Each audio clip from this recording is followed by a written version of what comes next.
दोस्तों, एसएससी का जो एमटीएस का एग्ज़ाम हुआ था 2024 का जो अटेम्प्ट था, उसका फाइनल रिज़ल्ट आ चुका है। जी हाँ साथियों, फाइनल रिज़ल्ट आया है।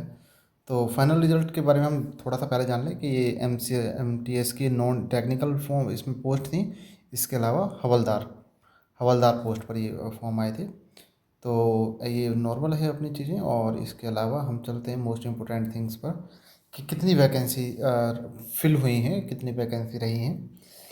तो टोटल वैकेंसी के बारे में बात करते हैं अगर, तो ये 11,518 एमटीएस और हवलदार की कैटेगरी वाइज ऐड किया जाता है, तो इतना टोटल बैठता है। बात करते हैं अगर क्वालिफाइंग की, candidate qualify for the post of MTS.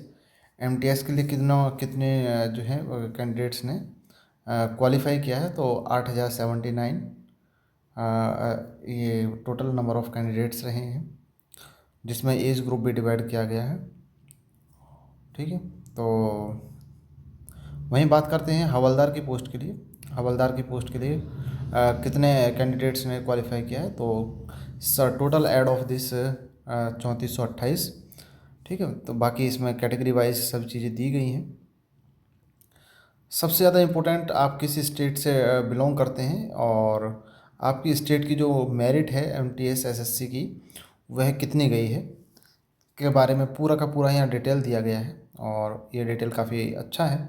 जितने भी साथी नई तैयारी करने वाले हैं, या फिर आपने अभी तैयारी ये एग्ज़ाम दिया था, या आपसे ये एग्ज़ाम किसी तरह से लूज़ हो गया है, तो आप एक बार मेरिट देख लें, जिससे कि आपको जो नेक्स्ट अटेम्प्ट देंगे आप, उसमें आपको पता रहे कि आपको कितनी बेटर तैयारी करनी है।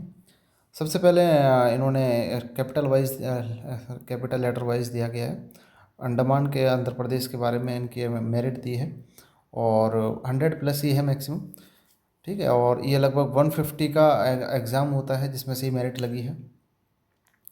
तो सबसे जो हाईएस्ट मेरिट रही है वो उत्तर प्रदेश की रही है, और इसके साथ में उत्तर प्रदेश के अलावा जो ईडब्ल्यूएस चंडीगढ़ की गई है, जो 140 तक 139 पॉइंट समथिंग रही है। और चंडीगढ़ में ओबीसी की 140 तक गई है, यानी कि चंडीगढ़ की सबसे हाई और उत्तर प्रदेश की।